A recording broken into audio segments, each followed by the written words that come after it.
Mitch Wayne's World.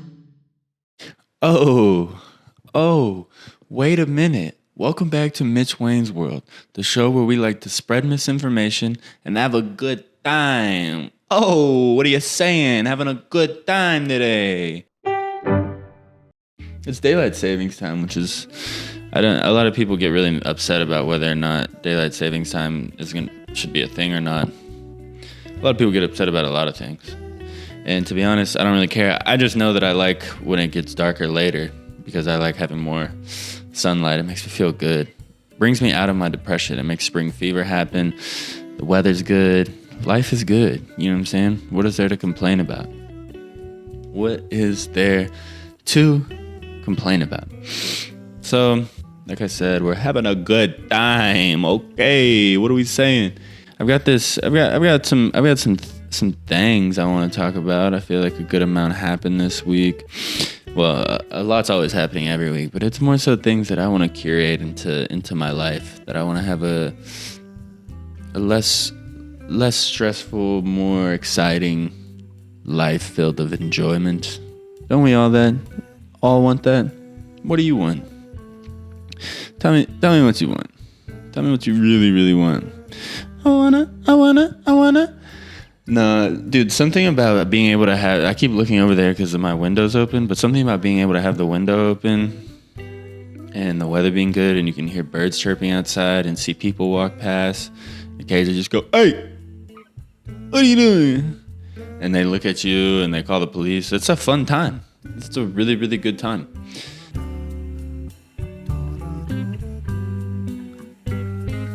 So since this is Mitch Wayne's World and we're talking about, I studied human-computer interaction. I like to kind of just generally study human-computer interaction. It's a very broad field. You got some cognitive psychology, some design in there, some computer science, all that good stuff. And I think it's a really interesting thing to study in this world because humans and computers are interacting all the time. We're interacting with computers as we speak. Since I'm a big old cornball, just a ball of maíz,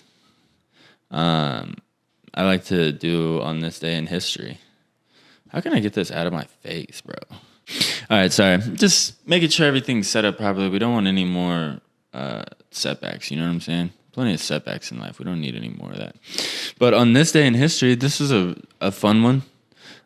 Sometimes I ask it, like, give me a tech thing that happened on this day in history or something related to human-computer interaction.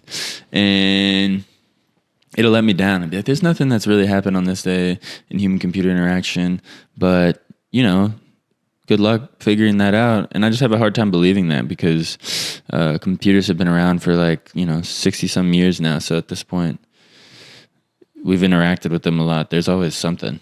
But I was actually, quick side note. So if you want to hear what happened on this day in history, then you just got to wait a second.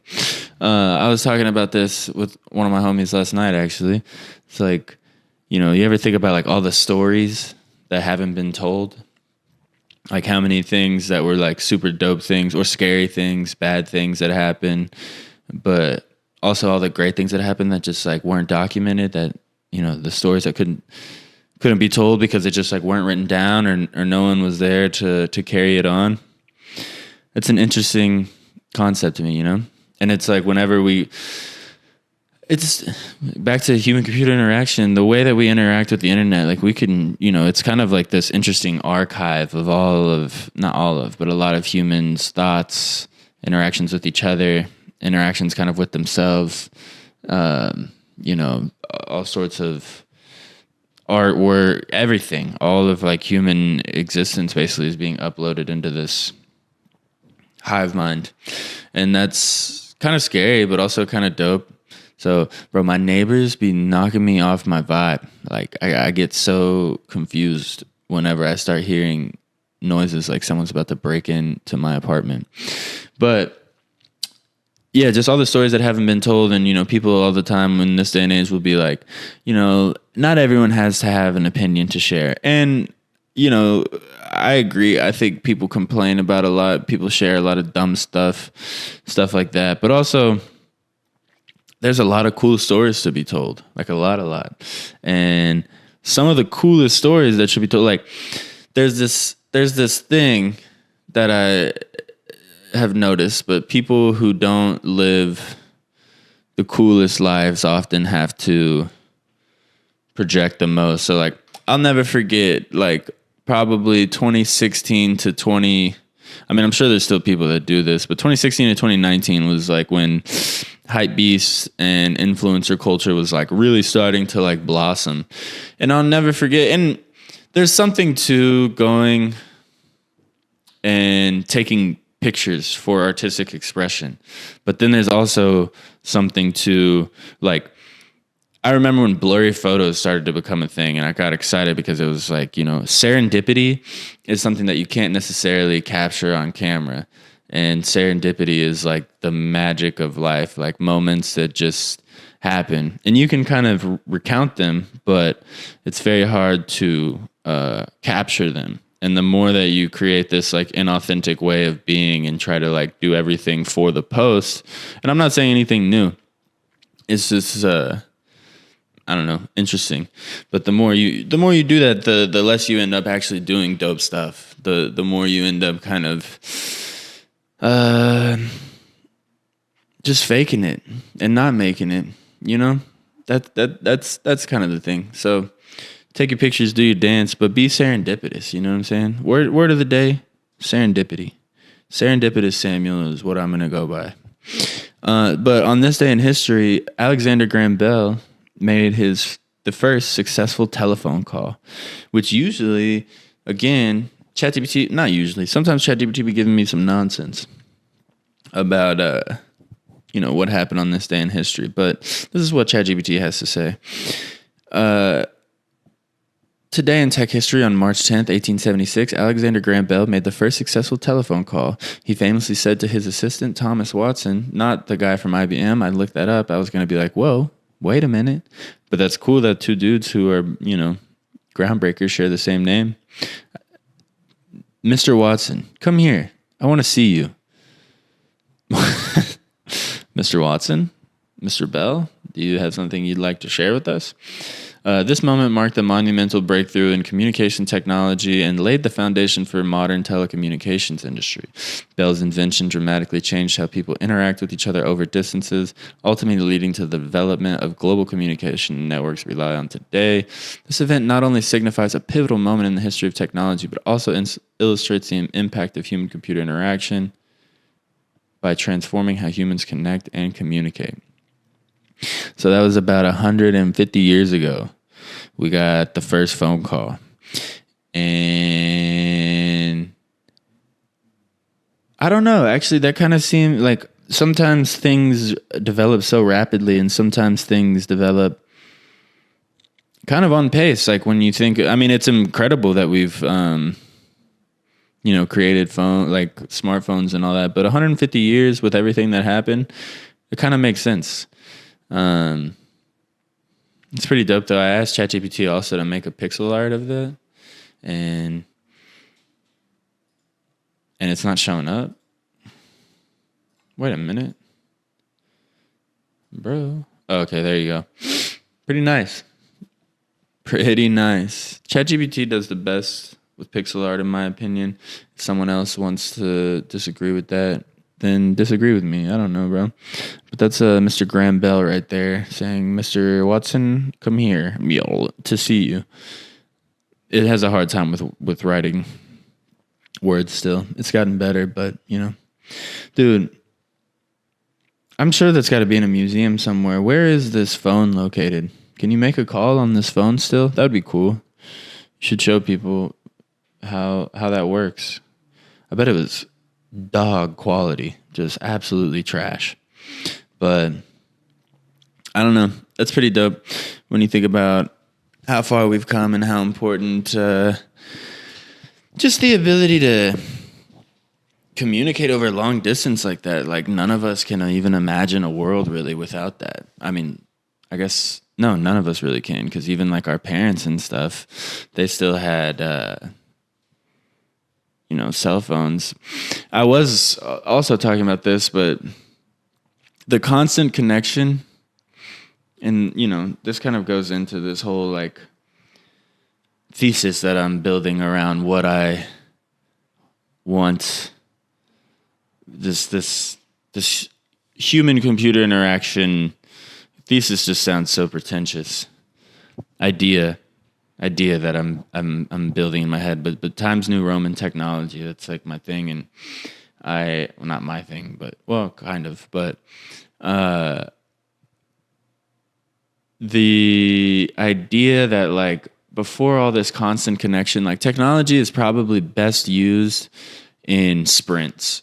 It's probably not best to just always be, these like, it's just really weird. We're like attention slaves to our phones, and it's super trippy when you just like leave your phone at home and go for a walk or something like that, and just see how many people like you have this weird thing with other people who you see out and about that are not on their phones, just like enjoying nature or whatever. And you'll have this like shared agreement that we are in the same world and everyone else is kind of in one world. And it's a little bit weird. And it's across all generations. Obviously it's worse the younger you go, but it's a trippy thing. So I think that, nature and our brains and the human body, like when I was younger, I didn't necessarily feel this as much, but that was also probably why I was depressed like way more often. Nature, our body and our brains are meant to be, they need software updates too. They need to be maintained, and they are the like greatest piece of technology that has ever been created, and it was created by the universe. So like, it's really important to go out and touch some grass and cultivate that like cultivate your spirit. You know what I'm saying? Go out there and cultivate your spirit. But I think with this, the whole Times New Roman technology thing is kind of like, technology can make you so extremely productive. Like at work, you can do what one person can do what 5 people used to have to do just purely because of technological processes and tools and stuff like that. I mean, when you think about like a technology like Excel, right? It's just spreadsheets, but manually taking care of spreadsheets versus having an updated online spreadsheet is, an incredibly productive thing.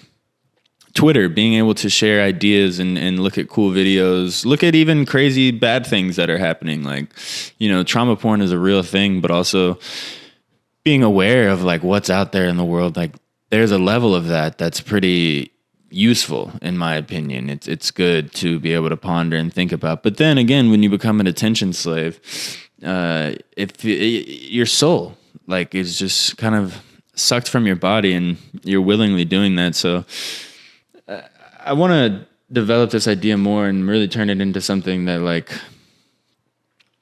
isn't just like movements like don't work. Sadly, movements are. Movements work for a little bit, but then there's always like when there's a strong movement, and then there's always someone poking a hole in it, and there's a counteraction to it. So this Times New Roman thing, I just want to like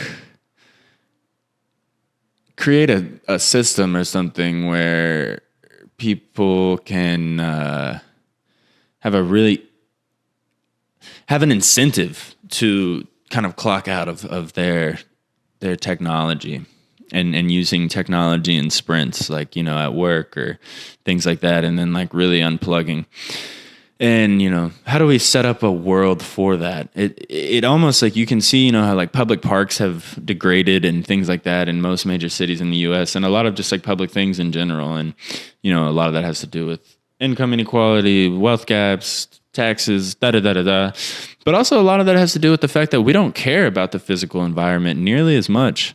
And it reflects, like a bunch of people spend a bunch of time on their phones. Well, a lot of the economic attention goes towards keeping people on their phones. Well, then there's a lot more dope stuff on the phones and on the computers than there is outside.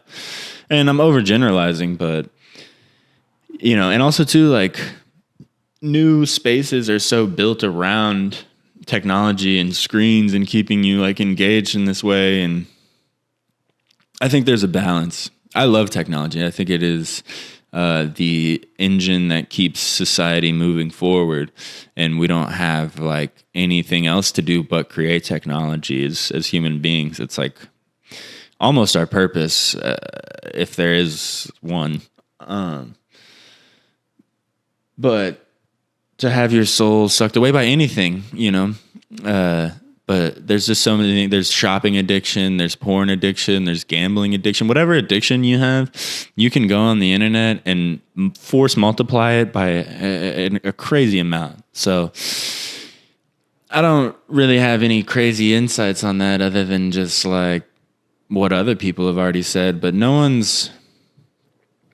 I mean, sadly, you know, we live in a consumerist capitalist society, so it's got to be some kind of like product that people use, some extension of a smartphone, some like academic kind of thing. I don't know, in order to really, yeah, maybe it's like a community product. Hold up, wait a minute, we're brainstorming out loud now. Maybe it is like a community product, and you know, the whole incentives thing. Kind of, you think about where like, I think the combination of crypto and blockchain and AI is gonna like, we are really entering into a cyberpunk trippy world, and those things can either make us even more enslaved to our technology, or I do see a future where blockchain and AI, the combination of the two, kind of, that's a big thing of the whole Times New Roman idea is, I don't know why I'm talking like that. You know what I mean? The whole idea of that, you know, is like with certain things, there was this crypto project or whatever that was called like Kickin' Running Foot. I don't know. I'll have to look it up. But the whole thing was based around running, and you were incentivized to track your runs, and it was like a Nike Run app, but there was like slight economic incentive and community incentive to go and do it, and it became really popular for a second. I don't remember why. It might still be popular with a group of people, but I don't hear it being talked about as much. But I think stuff like that is, you know, the beginning of kind of the counter to just extreme engagement all the time. I mean, that's part of the reason at first I wanted to stream, you know, 3-4 times a week. And I originally wanted to stream 3-4 times a week because I was like, you know, you got to keep up with everyone. You got to put out shorts. Streamers stream, you know, 40, 50, 60 hours a week, sometimes more. And I only want to stream once a week for about an hour, hour and a half, because, you know, only so much happens within a week that's like worth actually talking about, because so much other stuff is just like noise and kind of just like, I don't know, there's a lot of nonsense out in the world and everyone wants you to focus on it, and really at the end of the day there's just a few things that you should really be focusing on, and for everyone that's a different thing. But I don't know, I'm gonna get off my high horse and have a little bit of fun, because again, life is to be enjoyed. You know what I'm saying? And I think that, yeah, I like brainstorming out loud, because then you come up with things like that. A community product is going to be the thing that gets us, and it has to have economic incentive, or like both social and economic incentive. That was like why streetwear took over, because it was dope. All these famous people were wearing it. A lot of cool people were wearing it, all that. So it looked cool. It was aesthetically pleasing. And then also you had this like economic incentive where like I can be the next Virgil, I can be whatever. It's easily reproducible, which like there's problems with that in and of itself, but quality still rose to the top. Craftsmanship still rose to the top. There's a lot to be said for craftsmanship and quality. That's kind of the whole Times New Roman thing, is just like getting off the hamster wheel and focusing on, you know, actually running miles, something like that. I don't know if that makes sense, but oh yeah, this is on my list of topics of things. But I said to myself, getting older is only scary when you're not improving, and I think this kind of goes with what I was talking about. But I'm 25. I just turned 25. I have an older brother who's 30-something, early 30s. I'm the youngest at my job. And then, you know, I have friends who are older, younger, whatever. And 25 is an interesting age because no one you're not a kid, like you're not just like a dumb 20-year-old kid anymore, like fresh out of college or whatever. So people, like, you're supposed to have it together, but then people still don't treat you as like an equal because you're still in your 20s and you probably haven't like accomplished much, and that's okay. But it's an interesting place to be. So it's a good time to go on a bunch of side quests and have a lot of fun. But I think that so many people fear getting older and losing the like spark of youth. And something that I've really, really noticed around hanging with older people of all sorts of different kinds, successful and unsuccessful in all sorts of different ways, financially, spiritually, whatever you want to, quantify it as. But the number one thing that I've always noticed is the people who do not care about their age or anything like that and are always like, there's two responses you get when you tell someone who's older than you, you're 25. And it's either, man, I wish I was 25 again, or I had a lot of fun when I was 25. Usually the person who says I'm generally speaking, but usually the person who says they had a lot of fun when they were 25 doesn't have regrets and continues to live life in that way. A lot of people who are in shape, or, have done well for themselves financially, usually more so in shape, because being in shape at an older age, like, says something more about like your character and who you are and stuff like that. And there's not a lot of people who are like financially desperate and in shape as they get older. Maybe I'm wrong on that. I don't have any statistic to back that up, but based on personal experience, that's how I feel. Because it's just, you mind the little things, you take care of the little stuff. But it's just something that I notice as I get older, and sometimes I'm like, damn, 5 years is a long time, but I'm going to be 30. And what do I want to do from 25 to 30? Like, how do I want to set myself up as, like, I want to have kids when I'm around 30 and stuff like that. So, like, how do I set myself up as the person that I envision myself being as, like, a dad and stuff like that? Because it's not what's happening right now, but you can't just, like, I don't know. That's why you go on a bunch of side quests, you collect a bunch of experience, you have a good old Gwen time, But yeah, keep getting better, and getting older isn't scary, because the more that I've improved in myself and gotten in touch with myself, the more that whenever I talk to, like, I don't know, 17 was like a bad age for me. I was going through plenty of things. And I was just like a wild young boy that had a lot of testosterone, and I liked different kinds of drugs, and that was that. And,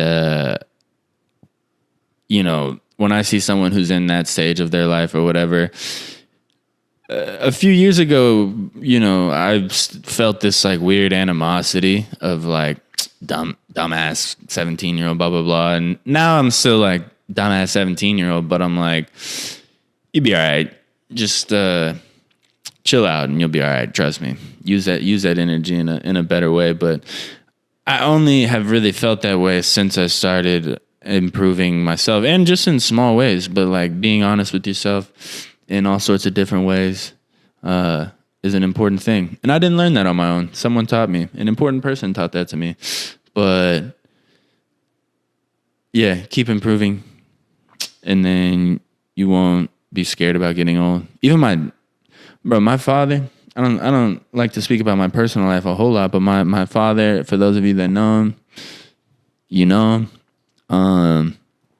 And just like, I'm not going to speak ill, just a wild guy, very, very wild, the last of a dying breed. He was a city boy, cowboy from the 70s that, just all that good stuff. And in and out of jail kind of thing, whatever.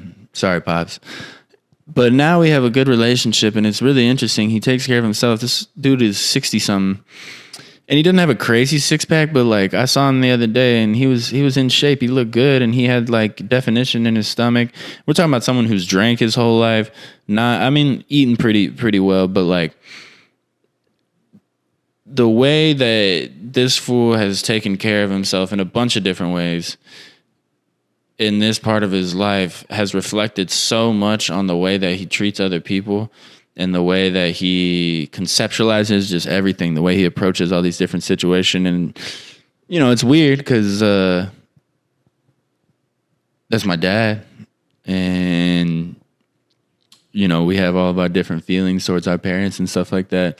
But it's cool to at least be able to experience that and see that lesson in life. There's lessons always, bro. You got to look for every lesson, even in the shitty parts. The shitty parts are where all the real lessons are. So, turn up again. I'm on a soapbox again. I'm not trying to. It's just Sunday, bro. I get emotional on Sunday, don't we all? What else? Oh, this is kind of what I was touching on earlier with the whole Times New Roman thing, but being aware versus letting it consume you. I think, like I was saying, it's important to be tapped in, to hop on Twitter, to watch the news, to know like generally what's going on. Because here's the thing, I've been the type of person that people, I talk about things and think about things and argue about things that people are like, yeah, but it doesn't affect your day-to-day life. And there's something to that. There's something to focusing on, I think it's like a Japanese proverb, or maybe I was lied to. The white man was lied to once again. But I think it's a Japanese proverb. It's like, only tend to the garden that you can touch, or something like that. It's more elaborate than that. But basically what that means is, take care of the things that you can control, that you're in control of. And I agree with that. I also think, though, that in this day and age, everyone is so hyper-connected that it's important to be aware of what other people are thinking and saying, because that does affect your life, and you want to understand the rules of the game more so than anything. Like, understand what other people are thinking, what other people are being told to think. I think that's a generally vital thing. I want to be an entrepreneur. I have been an entrepreneur, and I think our generation in general is pretty entrepreneurial, and understanding how to navigate people is going to be one of the most important skills going into the future, especially as we all know AI, crypto, it's coming. We all see it. And if you don't see it, then that's even worse. You got another thing coming.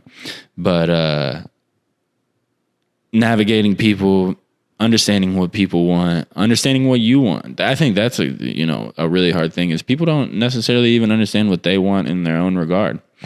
That's a human computer interaction thing. That's what people say they want, and what they want doesn't always exactly line up.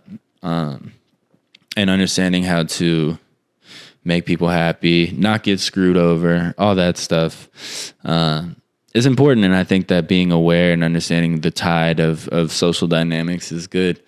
But then on the flip side of that, which is something I struggle with, which is why I delete stuff off my phone, is eventually that stuff can consume you. And that's where you start to become a little bit more of an NPC. And, when you start over consuming on what people think and what is going on, and the positive and the negative, but obviously the internet is driven mainly, social media is driven mainly from negative reinforcement, whatever. That's not the proper way to use that, but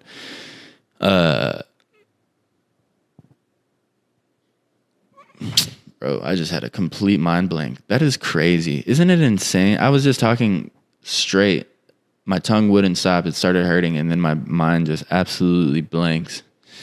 Letting social media and just, even the news, though. I see it with the boomers all the time. Like, my grandfather would tell me, like, oh, you see this, you see that, you see blah, blah, blah. And I'm like, bro, and social media is the same thing.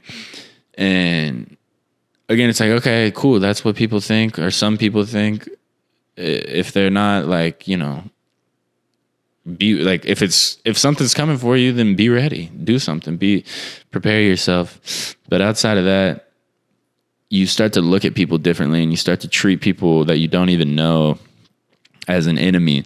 And that's like so dangerous, because again, I still think the number one skill is going to be learning how to navigate people and navigate culture and things like that. And you're going to have to deal with people that you disagree with. You're going to have to deal with people that you hate.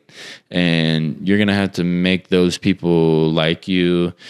and all that kind of stuff. So not carrying resentment and not getting consumed in the dark trenches of the internet is something that's super, super important. And all this stuff that I say, I only say it because I experience it. I go through it. I see like what happens. I'm like, why am I so depressed? And I'm like, well, I just watched a video of a guy getting executed. So like that probably has a lot to do with it. Or why am I so depressed? I just read a 700 word or 700 character tweet about why white people aren't good for society. Why am I depressed? I just saw a white person responding to that with some other stuff about some whatever. And I'm like, damn, bro, do I live in a country with these people? Like, that's crazy. And it scares me what people will say behind closed doors. And then you also have the foreign intervention thing. You got all these bots going crazy, making us believe in a bunch of nonsense. So that's the whole touch grass thing. You got to go out and cultivate your soul. Go talk to people. Go realize that you don't know as much as you think you do. And, that's a recipe for at least becoming a better person. I think learning, we're stuck on this world, whether we want to or not.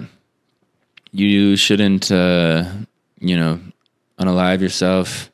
You shouldn't disengage from the world. It's so easy to just gaming is another addiction. I said gambling, porn, shopping. Gaming is another addiction that I worry about a lot. It's one that I think when I was going through like a tough time around COVID, like I really dove into just like drinking and gaming and drinking and gaming and drinking and gaming and a couple other things.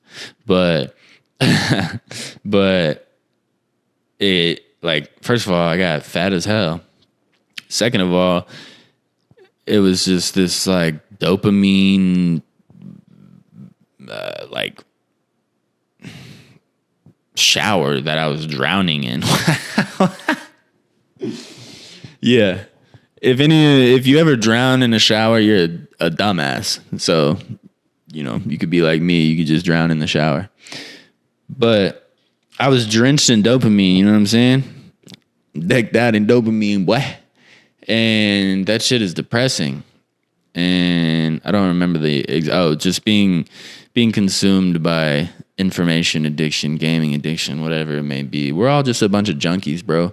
Our brains can't handle it. So you just got to put it down. Put it to the side.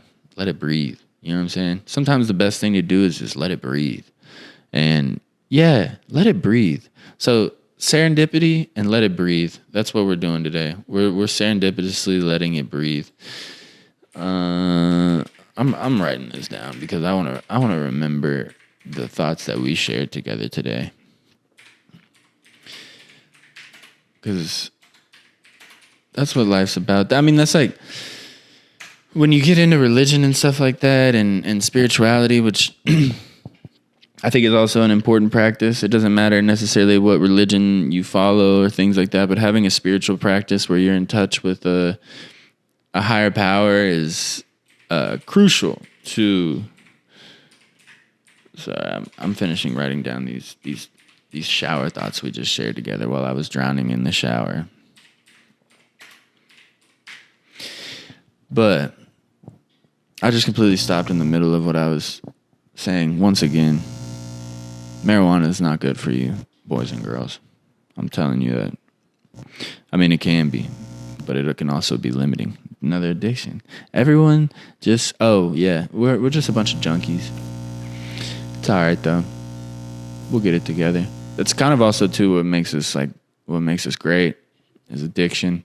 Addiction to, not being good enough. There's a fine line to always dance. All right. We're going to scroll around the internet a little bit, and then I'm going to get on another soapbox, probably. Let's see here. What happened this week? Anthony Joshua, I guess that was last weekend. When was that? March 8th? I don't know. Anthony Joshua knocked Francis Ngannou's I didn't have anything quick there, but Anthony Joshua absolutely starched, to use a boxing term, Francis Ngannou. And I didn't think that, I mean, he just like put on a clinic, and someone who grew up kickboxing, didn't really want to compete, amateur, like when I got older, I didn't want to get my head beat in. I already played football. I'm good. I have enough. You definitely can't say that. I have enough mental relaxation problems. But boxing and kickboxing and MMA, completely different. Even kickboxing and MMA are completely different. The distance is different. The fighting is different. And I wish that the average consumer was more well educated on whatever, because when I just see the memes and stuff like that, it's just like, damn. But these MMA fighters need to stop taking these boxing fights, bro, because y'all are making MMA look bad. And once I just need one of these boxers, just one. And I love the spectacle of it, so don't get me wrong. I'm not hating right now. I'm just saying, if you really want a spectacle and you really want to see someone get chopped up, I want one of these boxers to hop in the ring and do just a kickboxing match. It doesn't have to be MMA, just kickboxing. A leg kick or any kick. But when you start kicking, it changes the distance. So now what a boxer isn't effective from that distance. One leg kick from Israel Adesanya, one of these boxers is doing a full flip. A full flip. It's just it's a different game. And to get knocked out when you're a world champion, it just sucks to see. It hurts to see. But I'm not the man getting knocked out, so you know what? Good for him. He's a warrior. He got in there. But I'm just like, bro, you like, if it came down to you, how you gonna let someone knock you out that you know? If y'all, I guess it's the sport of it. He's more of a true sportsman than me, and he doesn't have anything to prove. So there you go. I'm insecure. That's what we just found out.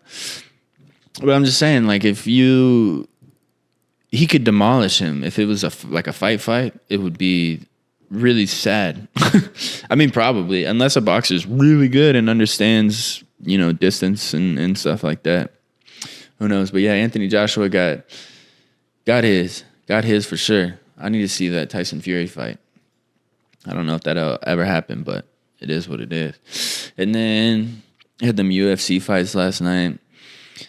It's a good. Listen, if you haven't seen it, you need to go look up a video of Trump walking into the UFC arenas. There's probably compilations of them now. These people lose their minds. And obviously UFC is going to be a pretty pro-Trump place. Dana White, big Trump guy, all that stuff. But it's just funny as hell to see our president excuse me, don't do me like that.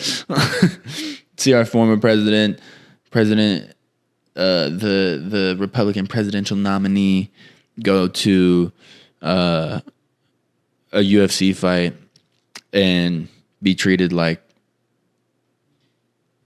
almost like a WWE character. It's incredible. We live in a society. That's all you can say. But it was a good night for America. Sean O'Malley got the dub. Dustin Poirier got the dub. And I love other countries and cultures, but sorry for anyone who just got assaulted by that, but USA, baby. You know what I'm saying? We put it down. Dustin Poirier, Sean O'Malley put it down for the boys. And cheers to that. It's just water. So, don't worry.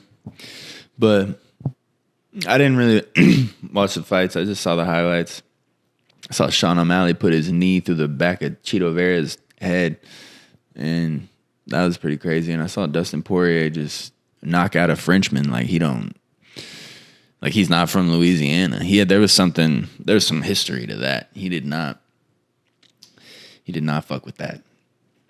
But yeah, that's that on the UFC fights.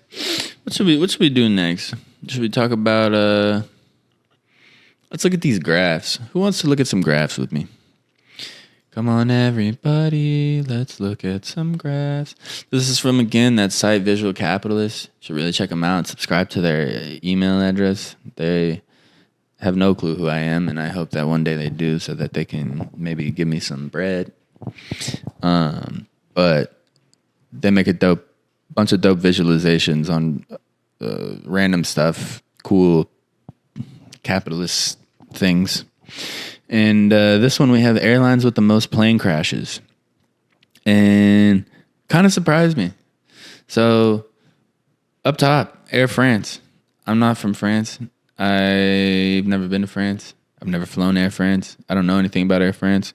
But 11 plane crashes. And I wonder if this is all time. Yeah, this is all time. So Air France, American Airlines, also tied for number 1 with 11. Then you go down to 9, China Airlines and Korean Air. So I wonder if this is just like a history thing. Like maybe these airlines have been around the longest, so therefore they've had the most plane crashes. I don't know though. Something feels a little off about it. Then you got Pakistan International Airlines. Never been to Pakistan. Then you got United, which I thought was interesting. Oh, there's more. But yeah, United Airlines, Egypt Air, Ethiopian Airlines, Thai Airlines, American Eagle. I don't know what that was. Maybe that was. Does anyone know what American Eagle was? Was that before American Airlines? Because if so, and that's like another rebrand or an old version or whatever, then American Airlines is up there with 16, boy. Continental Airlines. I don't know where that is. Is that in the UK? And Lufthansa. I've flown Lufthansa. I've been to Germany. Lufthansa used to be a Nazi thing, I'm pretty sure. So, there's that. R.I.P. But I thought that was pretty cool. You don't see Delta. You don't see... I thought you were going to see Spirit. I thought you were going to see... seeing United makes sense. I thought you were going to see... Frontier. I thought you were going to see all of them boys up there, but nope. American Airlines, our flagship. Dallas. Throwing it up. I think they're headquartered here, right? Yeah. DFW. Turn up. So yeah, that's your airlines with the most plane crashes. I would say don't fly American Airlines, but good luck not flying American Airlines. They all suck. I prefer Delta because I fly to Atlanta a lot, but that's just me. It's not a paid advertisement. All airlines to me are terrible. Let's see. Do we want to go to this one? Yeah, we'll just go down the line here. This one, This one is an explanation for why younger generations are incredibly upset, and why I think that the only way to live a life that you're gonna want to live is to own some sort of business, catalog, something that provides you freedom and ownership of an idea. Or you can even get that through, a job, through equity in something. But equity in things, go listen to Naval Ravikant, How to Get Rich Without Getting Lucky. Look that up. How to Get Rich Without Getting Lucky. That is one of the best things that will ever that you'll ever read. It allows you to come to terms with the world that we live in a beautiful way. Unless you really hate capitalism like that. I, for one, kind of a fan. It's kind of dope. There's problems, but it's kind of dope. So far it's the dopest. So you show me something that works better, I'll hop on board. But we have median house prices versus income in the good old US of A. And here's the main point. So median income in 1985, 22.5 thousand. Median house price about 78,000. So there's a 3.5 price to income ratio. It's not a percent, right? Yeah, 3.5 price to income ratio. So,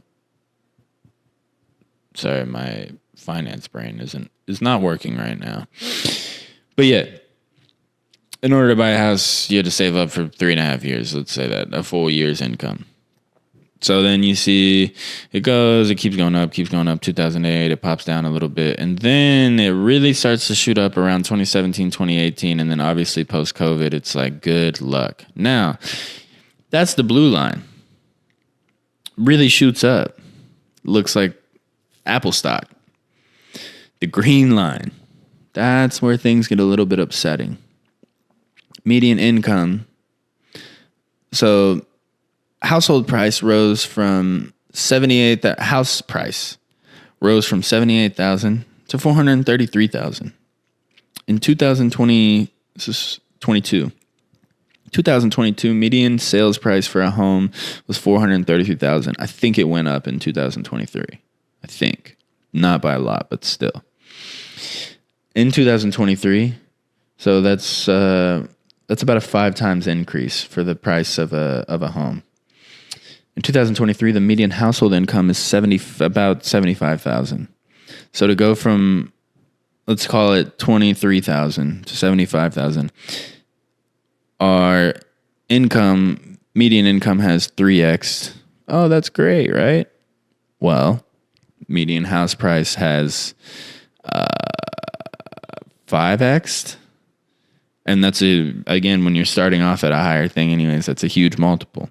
So the price to income ratio is now 5.8. So if you just do the math and let's say that you're making 75K right there at the median, and most people don't make that until they're like 30, and you live off of, let's say that you're a good spender. Let's say you live off 40,000 a year. It's doable if you're I said I want to have kids when I'm 30, so let's say that you're 27. In order to buy a house and you live off $40,000 a year, you got to work for 20 years. How are you going to have a family? And I'm going to be honest with you, $450,000 house, depending on what city you live in, ain't going to get you much. It probably won't be in the best neighborhood. Like in Dallas, $450,000 will get you plenty. You'd be all right. California, I don't know. South Florida, I don't know. And again, these are all places where people want to be. They want to raise families. There's more opportunity there, et cetera, et cetera. So there's, again, people are frustrated. People complain. And you look at stuff like this and you understand why. But then you look at the stuff at what people are complaining about. And you're like, guys, I think we're looking at the wrong stuff sometimes, But again, who am I? We're here to have a good time, okay? And we're here to curate good things and fun times. So there's that. Household prices through the roof. Income, the roof is caving in. And I don't even think household income I think it's like, I don't know if it's still rising year over year. It's like barely rising. So that's tough, brother. Then this last one that I want to look at because it's a fun one, and I like I forget what these little blocks are called, but visualizing Microsoft's revenue by product line. So each piece of Microsoft, you get to see how much revenue it generates in comparison to the total. And not a lot of surprises, but still super cool. Microsoft Azure, their cloud platform, $80 billion. And it makes up the lion's share. Microsoft 365, so your Excel, Word, all that stuff, OneDrive, $49 billion. So it's a $30 billion drop off between Azure and 365. Bro, cloud computing is crazy. If you ever try to go get a cloud certification, first of all, good luck. Second of all, it's not that hard, but yeah, you just realize how, I don't know. The cloud is a crazy place, keeping our internet running and storing all the information. And like I said, that like hive mind of humanity, that archive, like Azure, AWS, Google Cloud, a couple others, they are the ones who are the, keepers of it, I guess. Microsoft 365, $49 billion. Windows 11, their operating system itself, 22 billion. I didn't realize they still make that much money off their operating systems. Maybe is that a B2B thing, or are they just selling their operating systems like to like companies that make laptops? It's a curious question. LinkedIn, $15 billion. Xbox, $15 billion. Copilot, $12 billion. I would have thought Xbox would have been a little bit more just because gaming is such a huge thing, but I feel like if you... maybe that's with Xbox Games Pass and everything too. Microsoft also makes money from gaming though, I guess, through Windows, through Azure, through Windows Azure. So, okay. That's pretty cool.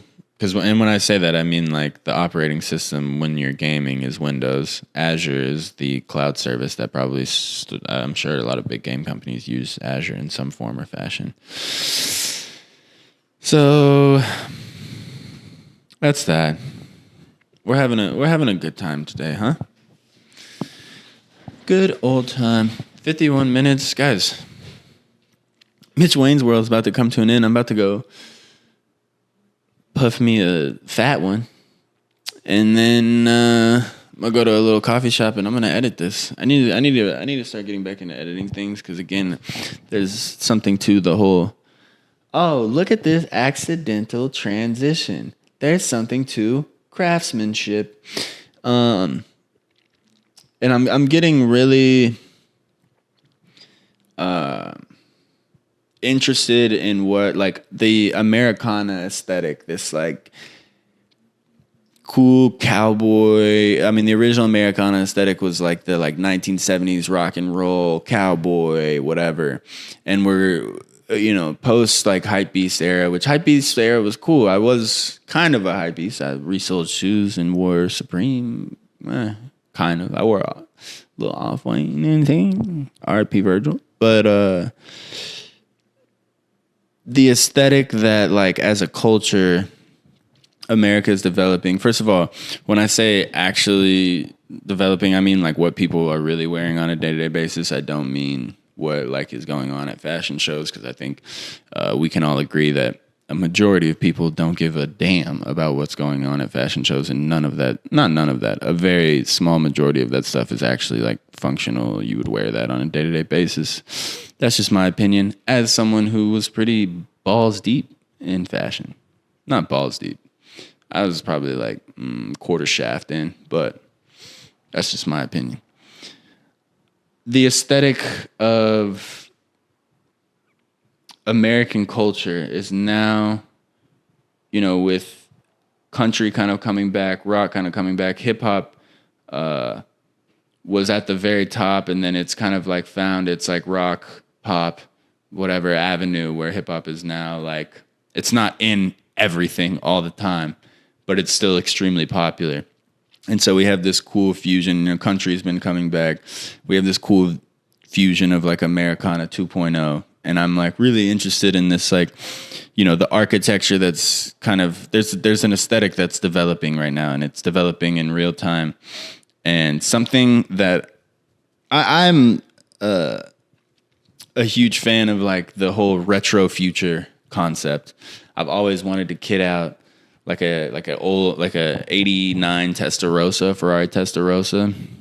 I don't have this kind of bread, so maybe one day, maybe when Mitch Wayne's World gets popping, we'll get the Testarossa.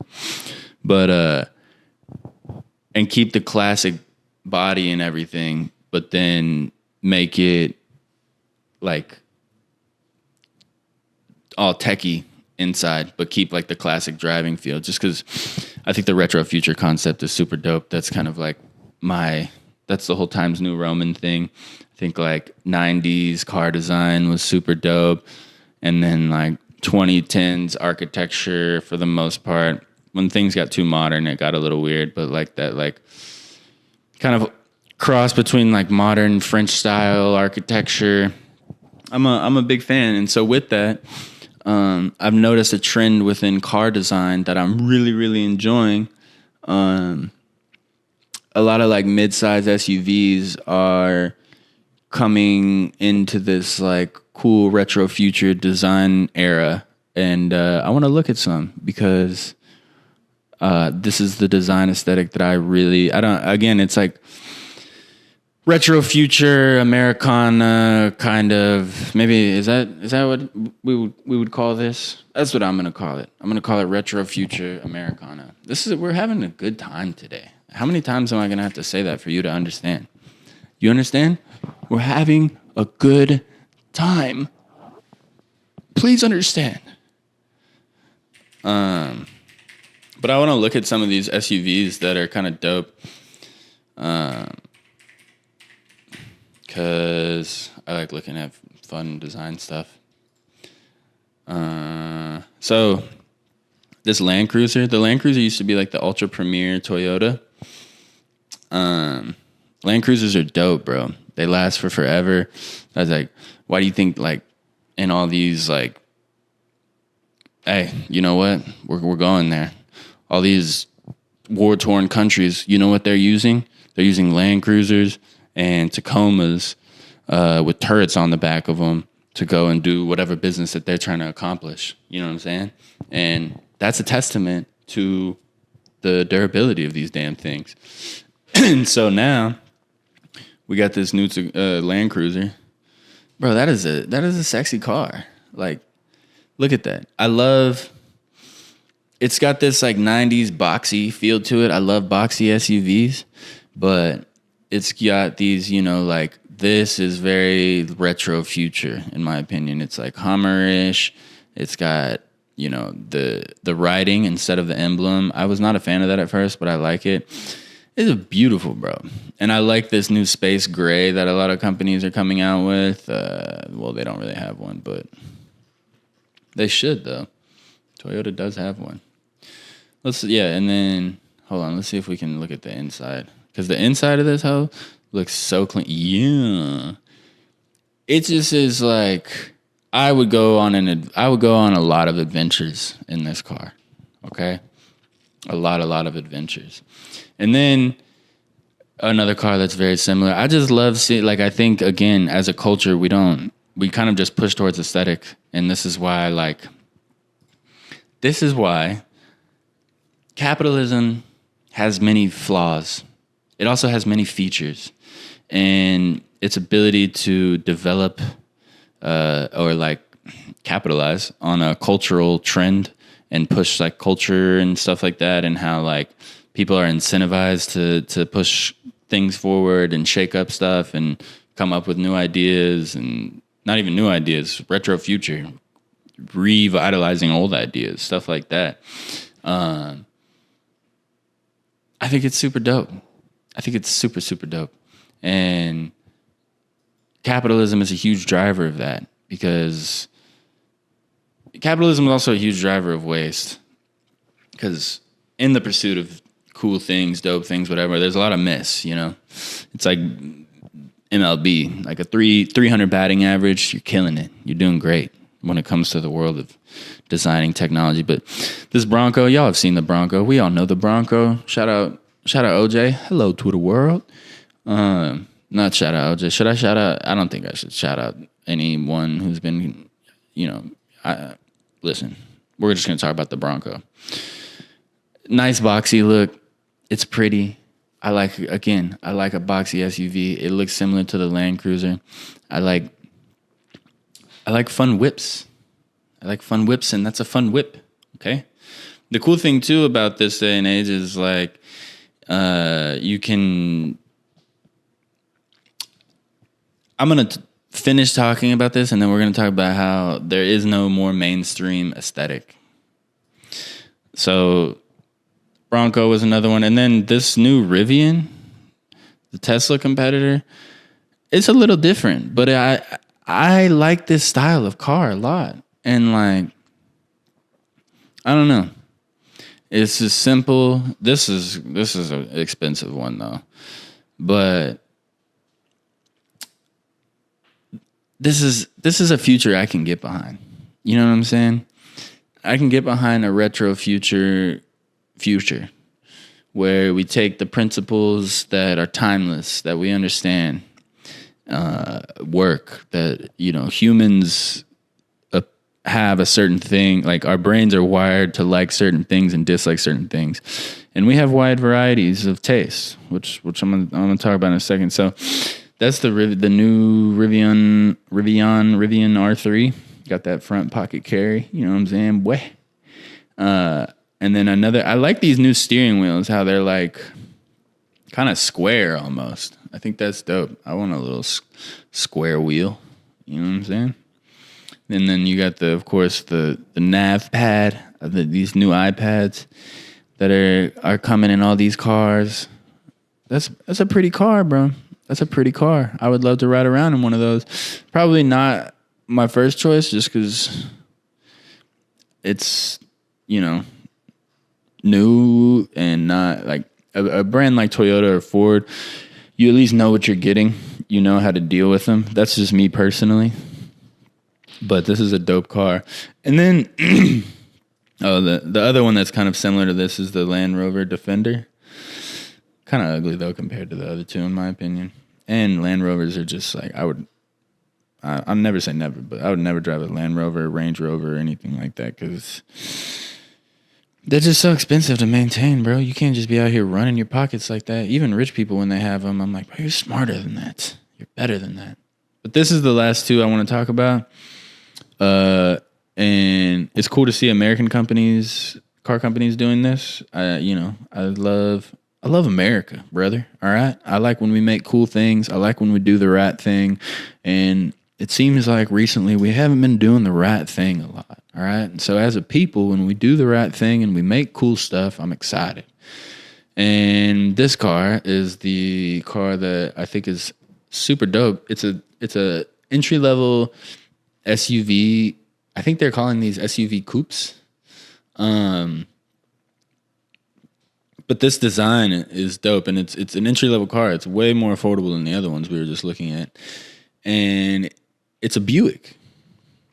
So it's cool to see, GM, I think, kind of stepping up their design and not relying on just the fact that people will buy their cars because of whatever brand loyalty or, this like, I feel like GM has had a very similar aesthetic, especially with like the non-flagship cars, like, of course your Escalade and your Yukon and all that are going to get upgraded. But, your mid-level SUVs that are kind of like probably cash. I don't know.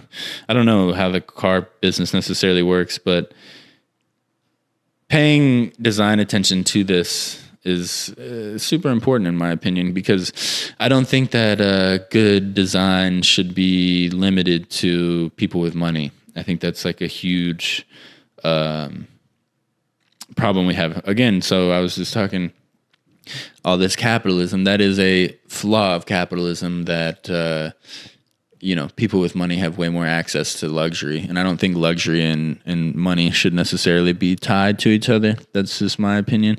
There's a lot of luxury. There's a lot of people who have a lot of money who have nice things that don't have luxurious things. I think there's luxury in, like taking care of things, again, like kind of just cultivating spirit in all sorts of different ways, organization, stuff like that, stuff that I haven't always been good at, but the more that I like practice it and put it into whatever with my ADHD brain, the better I feel. But this is a dope car, and it's an entry-level car. Again, you got this like boxier steering wheel, and then you have less of the nav stuff and less of the tech stuff, and that's fine.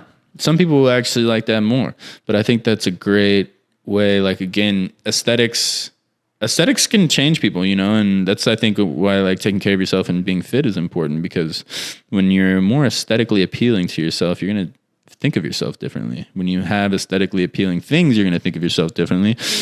But also, whenever it's really hard to reach those things, then you can resent, aesthetically appealing things and kind of enjoy being a dirt wad, just a wad of dirt. But that's a sexy car. The Buick rebrand, I'm a fan. I'm about it. Y'all got it. And I like all these new colors. That's a pretty color right there. So That's the Buick Envista. It's a pretty car. And then the Chevy Trax, I think is just Chevrolet's version of this car, because I think Chevy and Buick the Buick's like the luxury version of it. Which again, Chevy is a little bit lower brand value, more entry level. Not necessarily that much cheaper, but cheaper in general. And it's really appealing. I like the look of it. It doesn't, I don't know, a lot of Chevy SUVs, midsize SUVs to me look god awful. But that's that. I like cool cars. I like retro future stuff. I'm Mitch Wayne, and Times New Roman technology is going to be, it's going to be dope. It's going to be centered around retro future technology. The last thing I wanted to talk about was a good old debate session I got in with a coworker, and he knows what he's talking about. He's been in marketing for a long time. He's a smart dude, but we were kind of debating about whether or not he was talking about facial hair, just the aesthetics of what men wear and stuff like that, and how, you know, he thinks like facial hair is going to go out of style again, blah, blah, blah. And then we kind of just were talking about like broader things, because I was like, I don't know. Because he was like, it's going to be mainstream to not have facial hair again. And I was like, I don't necessarily know, because I mean, obviously I have it. But I don't know if there is a mainstream anymore. And I think that's one of the cool things about the internet that also it's a double-edged sword, because there's the whole echo chamber concept. But in my opinion, there's no like mainstream anymore. Everyone just kind of has their own little interests and like subcultures that they're into. And most people are into multiple subcultures, and those ebb and flow over time. You know, but those aesthetics and things like that like play out differently. So it's cool, like when we're talking about the whole retro future aesthetic and stuff like that, like that's something that I get like very just turned on by. My skin tightens, you know what I'm saying? My skin tightens up. And not everyone likes that. Not everyone likes the boxy SUVs. Not everyone likes you know, French architecture, I forget what the Mediterranean architecture. Not everyone likes the same kind of things. And, you know, when stuff is like mainstream or whatever, it can almost feel like, I am being forced to, you know, like this, where we're going more so into a world. And I mean, even like politically with different states and stuff like that, we're going more so into a world where you can kind of just enjoy what you like and not pay attention to stuff that you don't like. Now we have the problem where people's sub-communities cross over. And then now you have a lot of people, that's where all the hater stuff comes from. Cause there's, you know, you see people who see stuff they don't like and they have an opinion on it and they want everyone to know that they don't like it. But I think overall, once we, you know, continue down this path, it can get real dangerous, because again, when everyone's in their own echo chamber and just believes in a different reality, then, you know, whatever. But culturally and societally, it can work. I think it can provide also like a way to pacify this need everyone has to make everyone on the same page. Like, what if we don't necessarily have to be on the same page? What if being on the same page is just like a concept that is created to control people? I don't know if I'm right. It's just, you know, it's something that I think about often, where I'm like, I mean, if we're all paying taxes, if we're all kind of contributing in our own way, and we all have our own little interests and beliefs and thoughts and opinions, does it really matter? Does it really, really matter? Because it's all just like, it's all a big wave, and you're either going to ride the wave or step off to the side and watch people ride the wave. But you can't force people to ride the wave, you know? But I guess maybe you can. I don't know. Just a little contemplation station. That's about all I got. Stay blessed up. Stay truthful. And yeah, I'll see you next week. What's going on this week? That's a couple things that I wanted to wanted to talk about. Akash Singh has a special that just came out on YouTube. That's dope. I'm gonna be checking that out. And then also Bitcoin reached a new all-time high, which is absolutely incredible. I love that Bitcoin does this in the most like crazy, unexpected times. I don't understand the explanation for it economically one bit, or like why it's happening right now. If anyone's got a interesting explanation or why, I mean, like I know the halving's about to happen. I know that institutional money. That's like the big explanation. All the ETFs and stuff that have been approved, finally like flooding in. So there you go. Ride the institutional money wave, wave, wave, wave, wave. But the thing that a lot of people resent about crypto that I really think is the most interesting part about it, but so, like blockchain is cool tech, whatever. I'm not like an extremely technical person at the end of the day. Like just give me the technology. If I like it, I'll use it. If not, someone else will. I don't necessarily want to develop it. I think I've realized that. I'll give my opinion. I like using it. I like designing fun interfaces. I like figuring out how to use it in different ways. But crypto is this like crazy thing, like Dogecoin, right? Is like this an example of like speculating on ideas and memes is a thing now, and it's going to continue to be a thing. And that is going to, it already has, and COVID was a big catalyst for this, but that is going to really, really change the landscape of like economic,